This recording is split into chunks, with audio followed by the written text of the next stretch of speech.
Good morning, good afternoon, and good evening. We are delighted to have you with us wherever you are on the globe.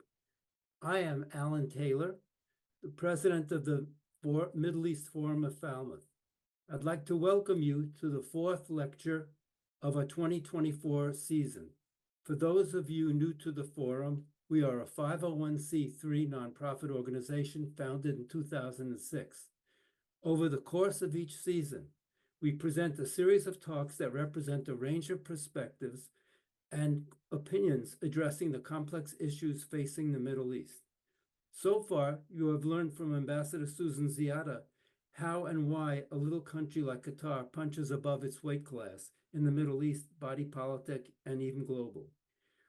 Then you heard from Ben Talablu about how Iran uses soft or proxy power to make itself felt, feared, and respected in the Middle East and globally. That was made vivid with the Houthi attacks on Tel Aviv a few weeks ago. The lecture by John Linden 2 weeks ago began our deep dive into the quagmire of Israel-Palestine. John gave some history and proffered that new ground-up approaches to the conflict are required to make this the last Israel-Palestine war. His talking points will continue to echo throughout the remaining talks of the series. Today, we begin looking at the rubric of the Israel-Palestine conflict with an authoritative examination of Hamas by Paula Caridi. Following Paula's talk, there'll be 2 more lectures about the Palestine-Israel situation. Just to review the logistics for today's program, after our speaker's presentation, there will be time for Q&A, questions and answers. Please use the Q&A feature of your screen, not the chat, to ask questions.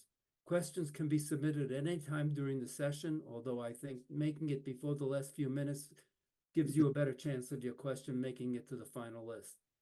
After the Q&A, we will wrap up with a few brief comments and around 1 o'clock. Now I'm going to turn the screen over to Andrew Davis, who will introduce Dr. Caridi. Andrew will also organize and aggregate the questions and present them to Dr. Caridi after her talk. Andrew. Thank you, Alan, and welcome to everybody. It's a pleasure to introduce today's speaker, journalist and historian Paula Caridi. Born in Rome, she's lived in the Middle East since 2001. Today, she's coming to us from southern Italy.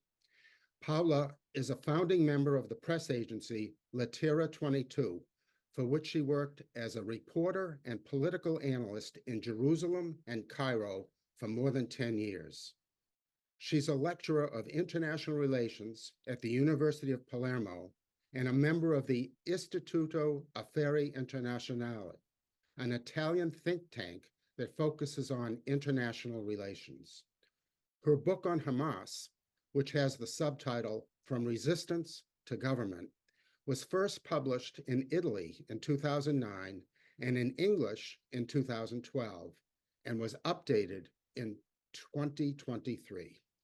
In addition, Ms. Caridi is the author of Arabi Invisibili, published in 2007, and Jerusalem Without God, published in English in 2017. She graduated in literature and philosophy at the University of Rome with a thesis on the history of political parties, an excellent fit, you must admit, with today's topic. She obtained a PhD in History of International Relations at the Faculty of Political Sciences at the University of Florence. As a reporter, analyst, and scholar, she has offered her insights on Middle East issues via numerous talk shows, panel discussions, online media, and is an active blogger and YouTube speaker, particularly since October 7. We are privileged to have Dr. Paula Caridi with us today to shed light on Hamas, one of the key players in today's long-running Middle East calamity. Please provide a warm virtual welcome to Paula Caridi. Over to you, Paula. Thank you so much, Alan, and thank you so much, Andrew, and thank you so much for this invitation to the organization, to your association, and thank you for this kind of presentation. Yes, I lived in the Middle East. Actually, I continue in some ways to live in the Middle East. First in Cairo for 2 years, in Jerusalem for 10, and I back and forth. I'm in Amman in the last 2 years because it's difficult for me to stay away and very far from the region, from Western Asia, as is the way the region is called today, trying to avoid colonial ways of nominating a region. I started to work on Hamas in 2004 when I was in Jerusalem. So I arrived in Jerusalem during the Second Intifada, and I remained there until 2012. Um, that means that I followed the news in that period, that they were very, let's say, interesting one, especially the political elections, the parliamentarian elections for the parliament of the Palestinian Authority. It meant at that time, in 2006, the political elections in the West Bank, in East Jerusalem, in Gaza, in all the occupied Palestinian territory. Many things happened till today. That means October 7 was not was a surprise for sure, but there were many things before October 7. The history of Hamas is a multi-layered one, and that goes beyond the date of the formal foundation. The formal foundation of Hamas was December 1987, but it went well beyond. It went even beyond the 1948. That means the foundation of the State of Israel, and contextually, for the Palestinians, the Nakba, the expulsion from the land. It is rooted also politically, but also mythologically, in the heart of the Great Arab Revolt of 1936-39, and I explain later on why. In the long history of the Palestinian political Islam, because Hamas is, a product, a result of the Palestinian political Islam, there is an omitted issue. And it's the main issue that gave rise to the foundation of what is called the Harakat al-Muqawama al-Islamiyya, namely the Islamic resistance movement. This means the acronym Hamas. The omitted issue is the national and nationalist issue. Palestine as an horizon, also for the political Islam, not only for the leftist factions, the Palestinian leftist factions, and the nationalist factions, such as, for example, Fatah. In fact, in its 40 years of existence, Hamas has been driven through different phases, but always in a single context. That means the question of Palestine. From the suicide attacks of the 90s until the suspension of the suicide attacks in 2005, to the participation of the 2006 political elections inside the Palestinian Authority, until October 2023 and the terrorist attack inside the Israeli territory done by the armed wings of Hamas and Islamic Jihad.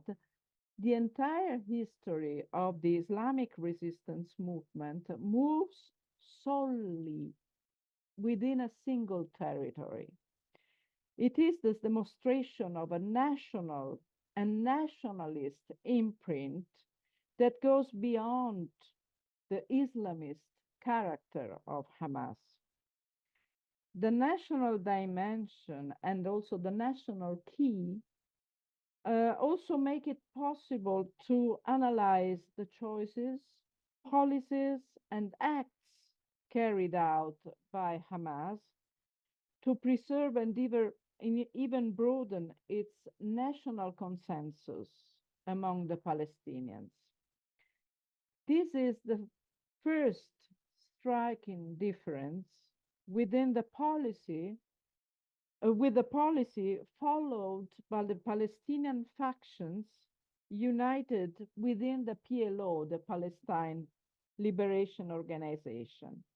Until the 1980s, the PLO went far beyond the borders of historical Palestine into the countries of the region, the Mediterranean, and Europe.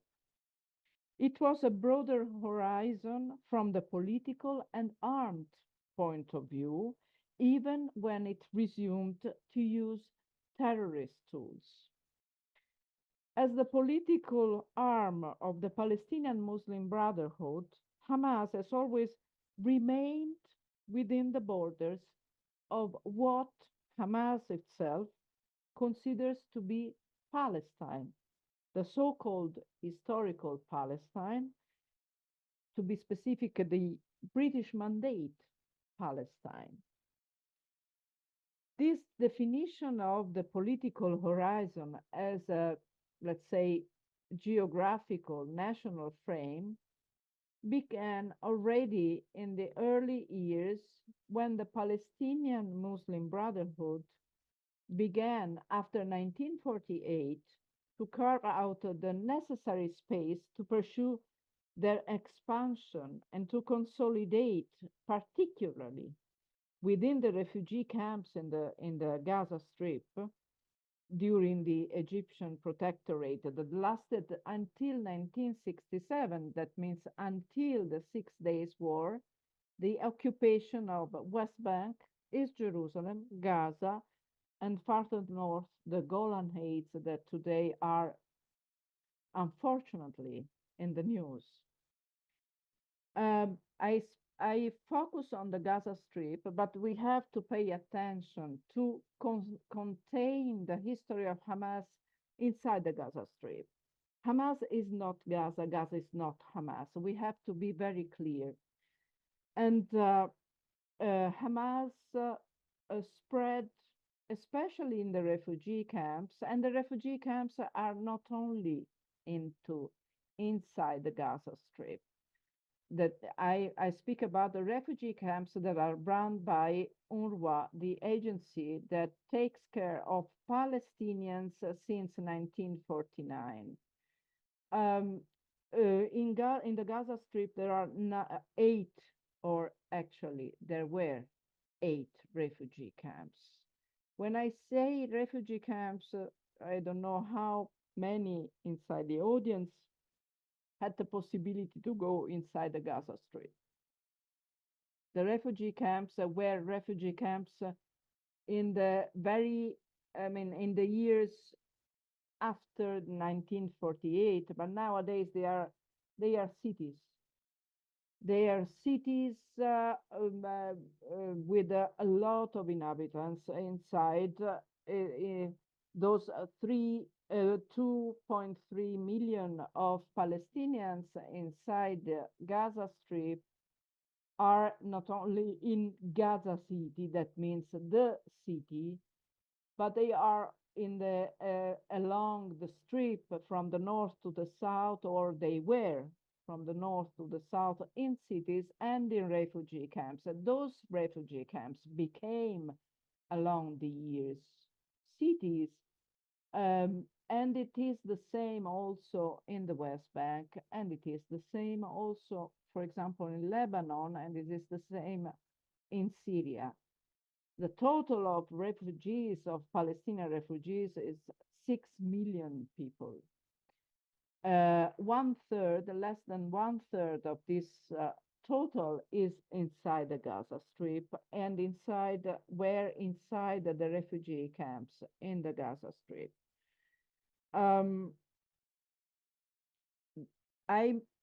focus on Gaza Strip because that was the beginning, the consolidation of the consensus of Hamas in the first years and in the first dozens of years. And especially it was the consolidation of the Palestinian Muslim Brotherhood in the 50s inside the Gaza Strip. In the Gaza Strip during the 50s, the Muslim Brotherhood was one of the largest organizations. There are few documents that remain from that period. There is a long bibliography that you can find also inside my book. That the new edition of my book has been printed by Seven Stories Press on the 10th of October 2023, but I worked on that book in that edition in the 2 years before to update the book of 2012. So there are a few documents that remain from this period, providing information such as, for example, an oath of membership recited by members recruited in the Nusayrat refugee camp, one of the Strip's most important. And for example, the Mithaq, the foundational charter, has been written at that time in 1987 by a teacher in a school of the Nusayrat refugee camp. But coming back to the oath of membership, it said, "I promise to be a good Muslim in defending Islam and the lost land of Palestine." This formula sufficiently hints in embryo at the nationalist drive that is the hallmark of Hamas as much as, if not more than, other groups. Conflict for the defense of the lost land of Palestine gave the Ikhwan, that means the Muslim Brotherhood, entry into Palestinian politics, a political meaning so profound as to render adherence to the religious message only one part of the militants' motivation for joining. The specific conditions of the Strip under the Egyptian military protectorate place the local Muslim Brotherhood, the Ikhwan al-Muslimin, in a different position, creating the preconditions for a Gazan way, a Palestinian nationalist interpretation of political Islam. That means the political branch of the Muslim Brotherhood, Hamas, that was founded dozens of years later. We are speaking about the 50s, and Hamas has been founded in 1987. But the idea of establishing an operational, a political branch of the Muslim Brotherhood, that means a branch that could also act on the ground against the Israelis, dates back to 1983 and was debated in the local circles of the Muslim Brotherhood, not only in Gaza, but outside West Bank and Gaza, in the broader diaspora beyond the borders of Israel-Palestine. I will give you an example. One of the leaders of Hamas I interviewed in Lebanon, actually in South Beirut at that time, Osama Hamdan, he is still in South Beirut, and probably you saw him in many press conferences in these terrible 10 months. So Osama Hamdan was born in 1964, so he's in his 60s. And at that time, he was a young exponent of the Palestinian political Islam. He entered the organization barely a year before these debates through a friendship with Khaled Meshal. Khaled Meshal is another big name in the Hamas leadership. He was the chairman of the Politburo, the whole Politburo, for many years until 2017. And Hamas explained to me, at first, we tried to convince the leadership of the Jordanian Muslim Brotherhood of this project, because the Palestinian and the Jordanian Muslim Brotherhood, they were extremely linked at that time. It was not an easy task, but in the end, the leadership in Amman accepted our idea. And he told me how the younger generation, and I quote, was pushing for participation in the resistance on the basis of a principle accepted by members of both generations, both in the West Bank and in Gaza, that the resistance should be undertaken only within the occupied Palestinian territory. This is what I mean when I say that there was a limitation, a self-limitation of the territory that was extremely different from what the PLO did until that time. And that time meant the beginning of the 80s, when the PLO had to leave Beirut during the Lebanese civil war and to go in another kind of exile. So the difference between the Muslim Brotherhood, the Palestinian Muslim Brotherhood, on the one hand, and the nationalist and left-wing factions, Palestinian nationalist and left-wing factions on the other, is evident. There would be no longer a guerrilla actions abroad in the Middle East or in Europe, as had occurred up until that point. No more hijacking of airplanes or any of other spectacular and bloody actions that had taken place across the Mediterranean. Instead, there will be clashes. This was the Hamas idea, or the political Islam idea at that time, with the Israelis within the territory alone, without specifying whether this meant the territory occupied in 1967 by Israel, or the territory of Mandate Palestine, of British Mandate Palestine. Until that moment, that means in 1983, 1984, the Muslim Brotherhood had not participated in guerrilla actions against the Israelis in an integrated fashion. After 1 year or two, Yahya Sinwar, that nowadays you know as a name and unfortunately as a protagonist of these 10 months, founded together with another figure of what was later on Hamas, Rawi Mustafa, an armed group, Majid, that dealt with the collaborationists and was the embryo of the Al-Qassam brigades. But until then, there were not guerrilla actions against the Israelis. And for this reason, the Islamists had heard accusations of not having been good patriots from the nationalist environment. That means they accused Hamas, what the Islamists at that time, Hamas was not already founded, that accused the Islamists not to be good patriots, not to go into the resistance, into the armed resistance. And there was some truth to this accusation. The choice of the generation of Islamists who had lived through the Nakba had been to confine their religious and political activities to mosques and schools.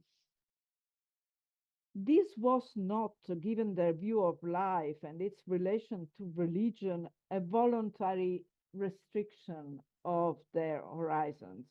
On the contrary, the goal, the objective, was more radical and ambitious: to shape the good Palestinian Muslim. This was the goal. Returning to Islam was considered an absolute necessity for the very moral and political future of their generation. It was it was also understandable. The people they met were the people of the refugee camps. That means people who had to leave their houses in Jaffa, in the cities and the villages in what is now Israel, and that to to fill the refugee camps without anything of the previous life. So they have to reshape their life and to reshape their idea of Palestine.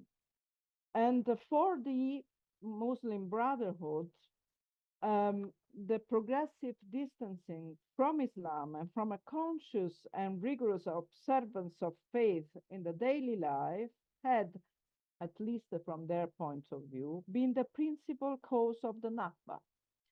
So to redress this defeat, the Nakba defeat, it was necessary to start from the pillars. It was necessary to rebuild the ethical foundations, the religious creed, traditional and conservative values. And in order to do this, it was necessary to encourage a sense of basic social stability that is difficult for us to understand, but living under a tent for years meant to be unstable.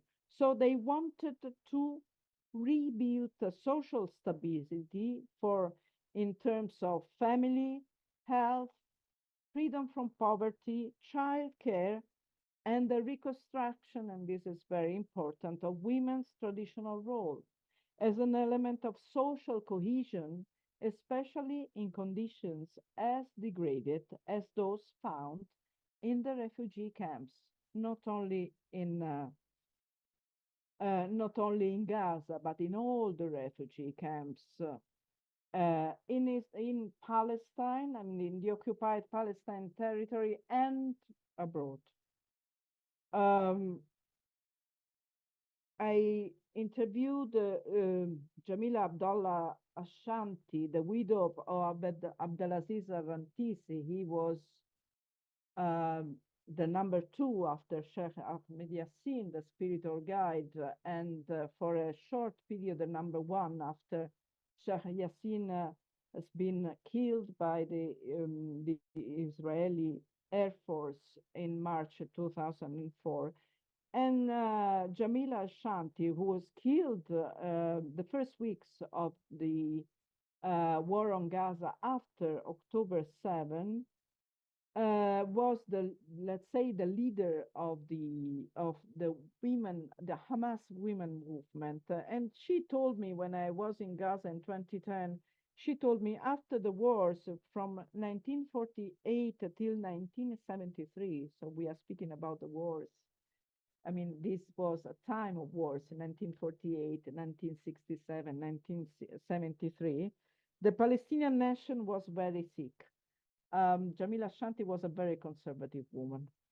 We had to rebuild it on a psychological and social level in order to overcome our wounds. The refugees were dependent on UNRWA aid, that means on the UN aid, and therefore we had to rebuild the character, the self-confidence, the trust of the Palestinian people. Young people used to go from Gaza to Israel to work instead of going to school. These are the words of Jamila Shanti, driving Palestinians towards ignorance. We wanted to avoid illiteracy and ignorance, and therefore we founded associations that promote culture, sports, education, and assistance. This is very interesting to understand the kind of field that they were working in and the kind of consensus among the refugees. So she seems to say only by rebuilding a solid identity could there also be any hope of national redemption. So this is the link between the political Islam and the nationalist horizon of the Palestinian Muslim Brotherhood, but especially of Hamas. Uh, the national dimension goes even back of 1948 and goes in in 1936-39.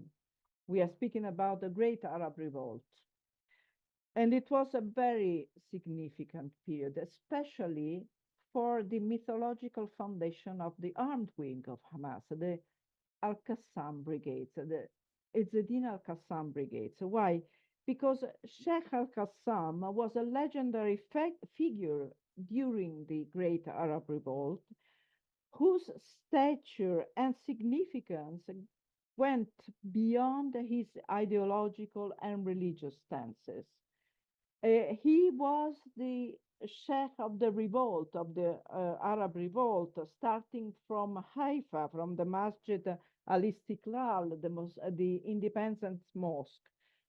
He was the hero of the nationalist revolt against the British colonialism and also against the Zionist project and the Zionist immigration.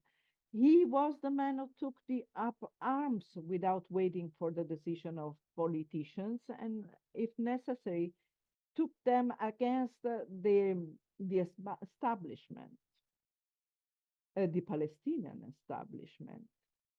So before being, let's say, recruited by Islamist mythology, Al-Qassam was part of the national heritage, of the national Olympus for all Palestinians. And this is the reason why the armed wing of Hamas chose Sheikh Al-Qassam, Izzeddin Al-Qassam, as the name of the armed wing. It is very clear also in various documents. For example, some of the documents of the communique during the first Intifada. So Hamas embraced the myth during the first Intifada, the myth of Sheikh Al-Qassam and the Arab Revolt, and emphasized that the Great Arab Revolt was an armed revolt. Just as the Al-Qassam brigades were armed against the Israelis. And it is also inside the infamous founding charter, the Mithaq, for example, in the Article 7, the Islamic resistance movement, I quote it, is a link in the chain of jihad against the Zionist occupation. It is tied to the initiation of the jihad by the martyr Izzeddin Al-Qassam and his Mujahid brothers in 1937. So it's very clear that the foundation of Hamas goes also into the history of the Palestinian movement and of the Great Arab Revolt. It also in the Mithaq, there is the nationalist attitude. Of course, the nuance is very different from what in 2017, and I jump very in the most recent years. Was inside this document of political principles that has been published and elaborated and then decided and then published in 2017. It was the last act of Khaled Meshal as the chairman of the Politburo, of Hamas Politburo.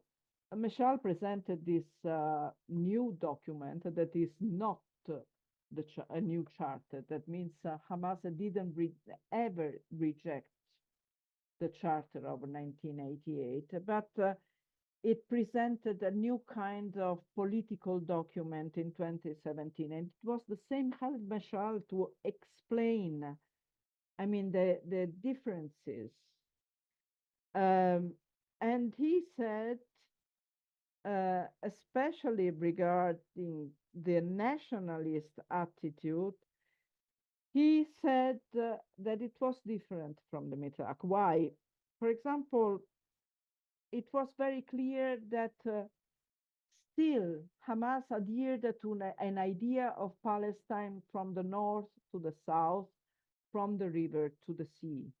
The land of Palestine is really the land of Palestine for Hamas still in 2017, from the border of Lebanon till the border of Egypt, from the Mediterranean Sea to the Jordan River. But there was a compromise that it was also very clear. That means for Khaled Mashal and for that kind of leadership, there could be a compromise on 1967. That means on the Green Line.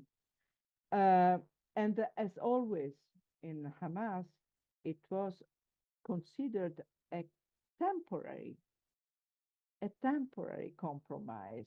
So yes to the state of Palestine on the 1967 border, but the goal is it continues to be the land of Palestine as the historical Palestine. And this is extremely important nowadays. But the national dimension, and this could seem paradoxical today, it is also in Yahya Sinwar's acts. I'm not speaking about October 7, but I'm speaking about the Yahya Sinwar who led the constituency, the Hamas constituency inside Gaza. Yahya Sinwar has been liberated by the Israeli authorities in 2011 in the exchange, prisoners exchange for the liberation of Corporal Gilad Shalit. And in exchange, 1,027 Palestinian prisoners, political prisoners, were out of the Israeli jails. After that,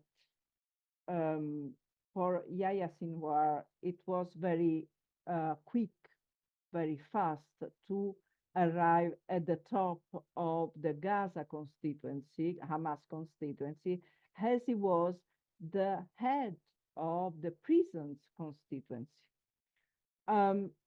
So Yahya Sinwar is considered to be the mastermind of October 7. Together with a few other people, Mohammed Deif, Marwan Issa, and his brother Mohammed Sinwar. Before October 7, he was the head of the Gaza constituency. That means he was also a member, he's a member of the whole of the general Hamas Politburo. And for him,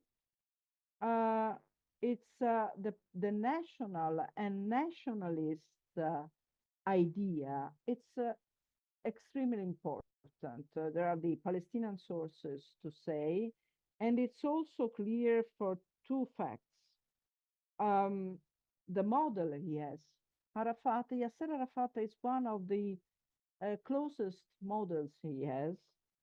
And he quoted a lot along the years, not only the name of Yasser Arafat as with his nom de guerre Abu Ammar, but also the model as a resistance leader, as a nationalist resistance leader, which is very interesting because Fatah and especially Yasser Arafat were very harsh against Hamas.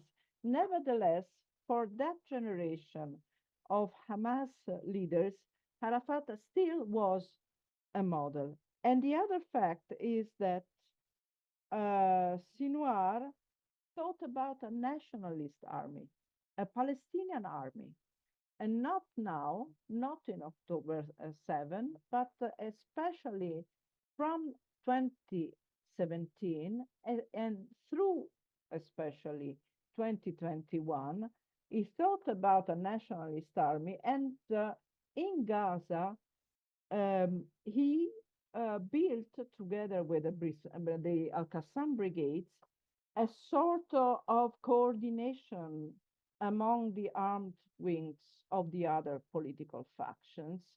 And it was very clear that the coordination was there. There was a coordinated, let's say, office that acted. And it explains also why during these 10 months, not only Hamas armed wing, not only the Jihad Islami armed wing, but also the other political factions were, together against the Israeli army inside Gaza, because it started in the years before. Why, for me, it's important the nationalist issue, and I'm going to conclude my speech. I think I'm mm, I used a lot of time, and I'm sorry. I apologize for this. But why for me it's so important, the nationalist issue? If we don't understand that for Hamas, the limit and the context and the frame is a nationalist one. We don't understand also some of the acts along the years, and in these acts is also the participation to the political elections, and it's also the idea that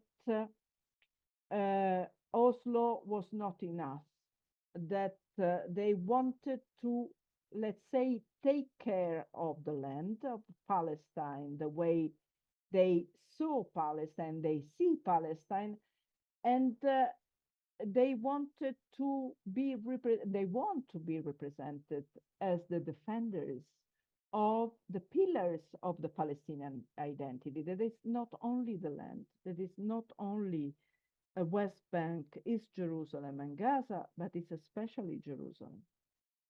And these especially the prisoners. These are the three points of the narrative on October 7.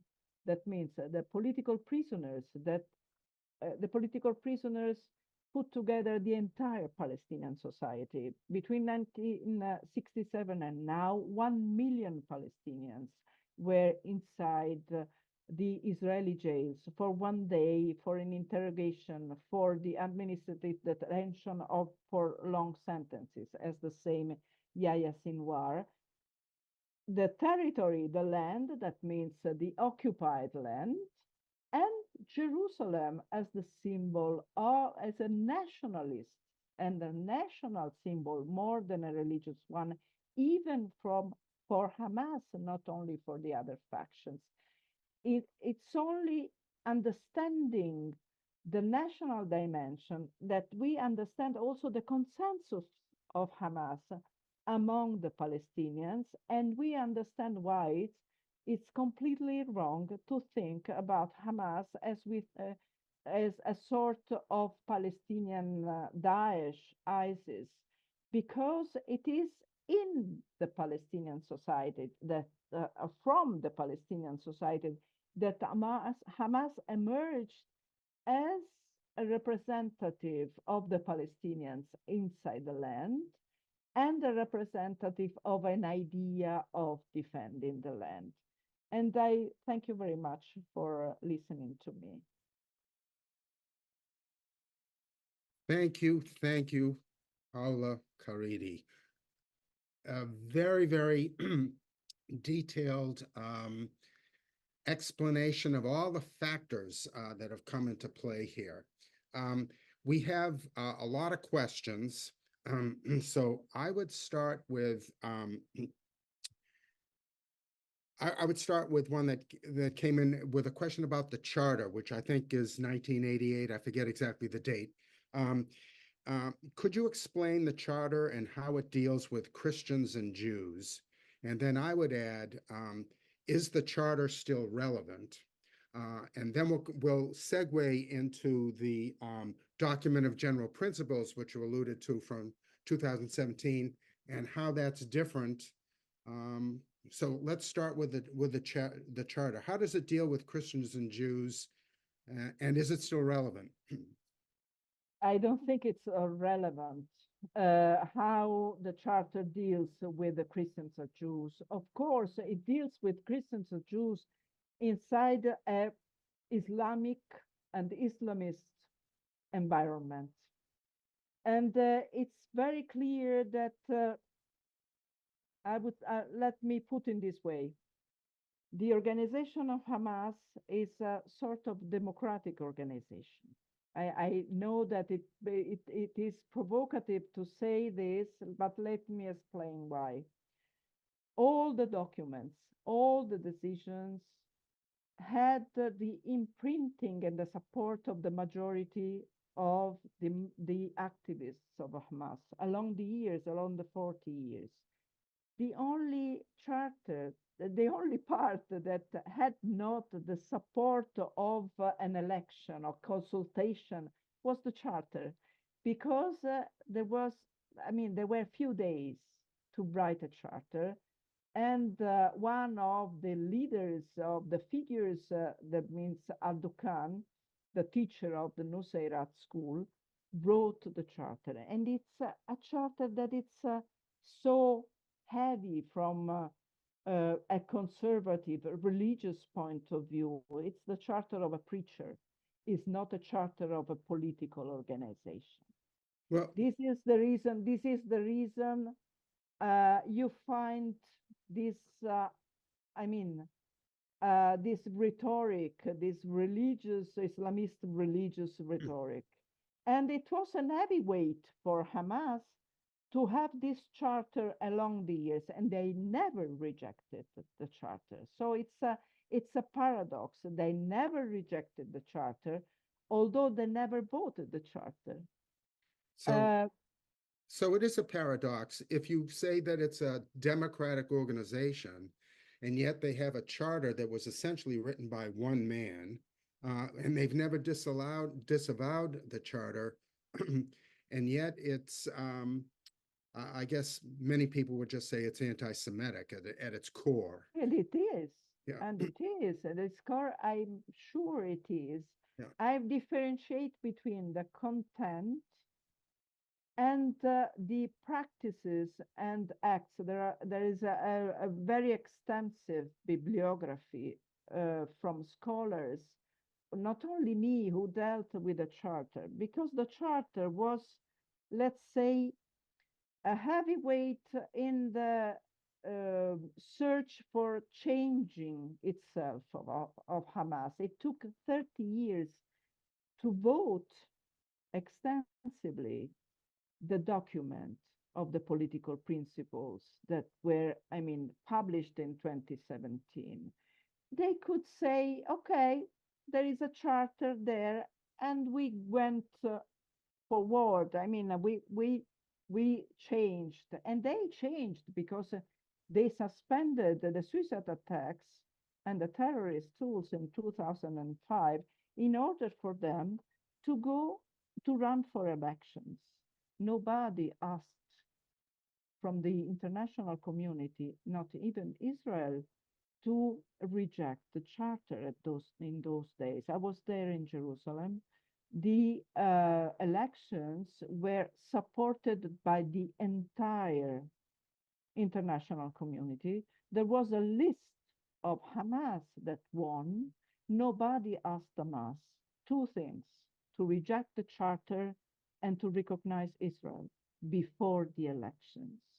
So we have also to ask ourselves and the international community and also Israel at that time, why they didn't ask Hamas to reject the charter and to reject and to accept the existence of the state of Israel. They didn't do. Why? I think for a political compromise. That means to allow Hamas to be inside an institutional framework, a democratic framework, and to try to, to mitigate the radical part of Hamas. That is that nowadays we see, October 7 is there to tell us that, for example, the armed wing of, better said, the military wing of Hamas led the most important change in the Hamas history. That means October 7. They decided, but they decided also, for example, to kidnap Gilad Shalit. They decided also the coup in Gaza in 2007. So the armed wing played also a political role inside Hamas. But coming back to the charter, you are right. Why, as let's say, a democratic organization, at least in the way they voted inside, in the internal issues, they didn't reject the charter. They didn't want to say, we made a mistake. This is my impression. They didn't want to say, we made a mistake in writing the charter and not voting the charter, not asking our activists to vote the charter, the same way they did with the document, the document of political principles that was completely different. It is completely different. The language is different. Even from the semantic point of view, the words like settler colonialism, it is completely different from the kind of language, of religious, conservative language of the charter. It is more contemporary. It means that they thought about this, and they did, but they didn't want to say we were not right at that time. Mhm. So, you talked about the elections, but it was 2017 when they published it, I guess if that's the right word, the document of general principles. And if I understood what you said, that document defined their interests in a north to south direction, but was kind of vague on the east to west, if I understood it. And I think you might have said they kind of I'm trying to not use a slang term, but they mealy mouth. They said these things, but they really didn't mean it. And it raised a bigger question in my mind. Is it, and I'll rephrase it this way, is it possible for the political wing of Hamas to be in favor of a two-state solution, which I think was a fallout from the document of general principles, yet at the same time fail to recognize the state of Israel? So how can you say we want a two-state solution, but we're not going to recognize one of the two states? And there's a term in English, which cognitive dissonance. I don't know if you are aware of that term, but that's Dissonanza cognitiva in Italian. yeah, okay. I can't say it in Italian, but you get the point.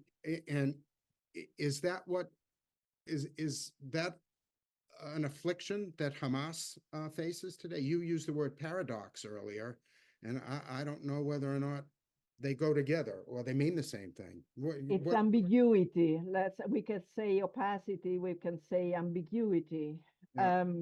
They spoke about two-state solution. They spoke about the two-state solution. Khalid Meshal did. Yeah. And the most recent weeks, Khalil Haya spoke about. Khalil Haya is probably nowadays, when with Ismail Haniyeh and Yahya Sinwar, is one of the three most important leaders inside Hamas. He spoke in an interview about a two-state solution, so we can go for this two-state solution. But the problem is that nowadays it's not only Hamas that don't want the two-state solution. There are many actors who don't want the two-state solution. First of all, Israel. Mm-hmm. Well, that's Second, okay. second, Yeah. second, also the secular factions after October 7th, especially after the war, during the war on Gaza. Yeah. For them, it's really very hard to think about a two-state solution, that it's impossible to realize on the ground. If somebody in the audience knows the West Bank, not only Gaza, but the West Bank and East Jerusalem, it's impossible. A two-state solution, it's impossible, but not from October 7. It's impossible since at least 20 years. The settlers, Yeah. the settlements, we have to also to explain the settlements. The settlements are cities. Sometimes we fail to describe the impact of the settlements inside the West Bank, because I understand, for example, in Italy, I don't know if the same in the US, the Italian audience think about the kibbutz when I say settlements. When I say colonies, they think about the size of a kibbutz. They are cities of 40, 50,000 inhabitants. Mm-hmm. Their impact in the West Bank is so strong that it's impossible a two-state solution on the ground, at least since the beginning of the 2000s. So it's more than 20 years it's impossible a two-state solution, but it's not to avoid the question of Hamas is ready. Is it Hamas ready to go for a two-state solution? Probably yes. Now it's too late. Oh. Let's put in this way. And nowadays, both the communities are focusing on their state. So the state of Israel for the Israeli community, the state of Palestine for all the Palestinian population, and not only inside Gaza and the West Bank and East Jerusalem, but also abroad. So they speak not only Hamas, they speak about the state of Palestine, not about the two states. This is the reason I say for Hamas it's too late to uh, speak about a two-state solution, although they spoke. I mean, Khaled Meshal was very clear in the years before, and Khalil Haya was very clear few weeks. I mean, it was between April and May that interview. Which year? April or May? Which this year? 2024. Oh, wow. Well, 2024. we have time for one last, changing the subject a bit. One last question. One of the attendees asked about, you mentioned Hamas building social cohesion as a goal. And how have they done in terms of what's your assessment of social cohesion? And I'll just add to that, I've read in some of the US news that the Hamas government in Gaza was very authoritative, cruel, actually. It sounded very much, they have the police and the different security organizations, and they terrorized the population. So how does that fit with social cohesion? And we'll wrap with that question. I was speaking about the first years. I was speaking about even the first years before the foundation of Hamas. So I was speaking about the Muslim Brotherhood, the Palestinian Muslim Brotherhood. Then, after the foundation of Hamas, they supported the social cohesion, and it was also a part of the political program in the elections. So the electoral program of Hamas dealt with social cohesion and especially social support for the orphans, for the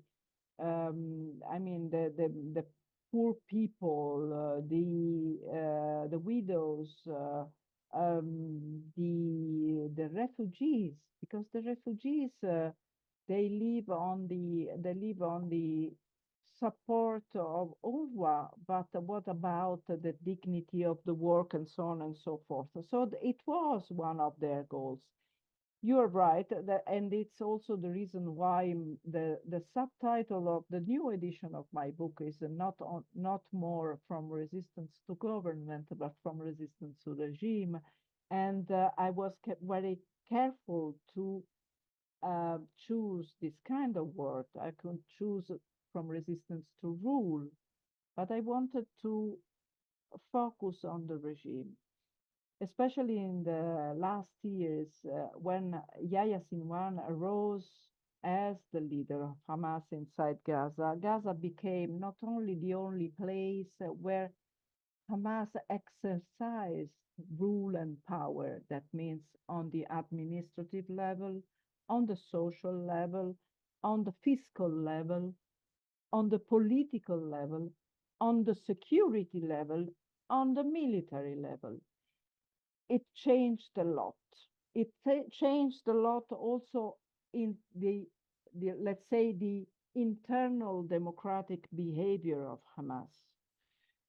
For example, in 2021, Yahya Sinwar was re-elected as the head of the Gaza constituency. The organization of Hamas is divided into 4 constituencies: Gaza, West Bank, abroad, and prisons, because prisons doesn't mean that you don't exercise your right to do politics. And especially inside the prisons, the political prisoners continue to have a voice inside their respective factions, especially inside Hamas. In 2021, Sinwar has been re-elected as the head of Gaza constituency. It took 3 ballots for Sinwar to be re-elected. And it says a lot of things. It says that something changed inside Gaza and something changed inside the Gaza constituency of Hamas. And records are there. Many people, and not only the people in the opposition of Hamas, talked about Sinwar as an authoritative person, as a man that was not as previous leaders like Haniyeh, for example. So it tells a lot also about the change, the internal change, the internal transformation of Hamas. And history is not, is a process. It's Hamas in the 90s is a kind of movement. Hamas during the Second Intifada and after the Second Intifada is another kind of movement. For example, the entire movement of Hamas voted to go for election, to run for elections. They voted to suspend the suicide attacks. Nowadays, Hamas, at least the Hamas before October 7 in Gaza was a different one. And it's true, they used also the capital punishment in the last years, more than before. It was also before, but more than before, that used in the last years. Thank you very much. A very, very deep dive into the history of Hamas and their current issues. And with that, Alan, I turn it over to you for closing remarks. Thank you so much. Paula, this was really a fantastic talk. And thank you so much for taking the time from your busy and difficult and challenging schedule, as you told us about, being a star these days on many political arenas. And thanks for spending time with us this afternoon. We're very grateful for your fascinating in-depth analysis and the precision of your presentation. So with that, we'll close this talk. But before the audience goes, I'd like to remind you that our next talk is going to be by Nir Odeh, a Palestinian political analyst and journalist. The title of her talk will be Mainstream Media Coverage of the Israel-Palestine and the Alienation of the Youth. I'd also like to remind the group that I am not the sole representative here, as you just saw from the wonderful work of Andrew. I represent the committee made up of Jim Altschul, Andrew, Gary Jacobson, Simeon Madani, Kathy Plazak, and Mark Schulman. And finally, I'd like to remind you also that MEF is an organization of you. And if you show the slide, we see your donations allow us to provide these free, open, and fascinating lectures. We certainly welcome your feedback, your suggestions for speakers, ideas you might have. We're always open for your ideas and for volunteers, people who might want to help us promote STEP. So please stay in touch. And with that, again, would thank Andrew for hosting, for moderating Paula's talk, and Paula for a fascinating and illuminating lecture. And I wish you a good rest of your day. And we'll see you on the 11th of August when we hear from Nur Odeh on media coverage, as he mentioned. And the final lecture will close with a talk by Nimrod Novik, a decorated Israeli general, who will again revisit the situation and ask us, is there an alternative to this forever war? I'm sure that's an aspiration for all of us at this point. So we'll see you all in 2 weeks, and thank you again. Have a good afternoon.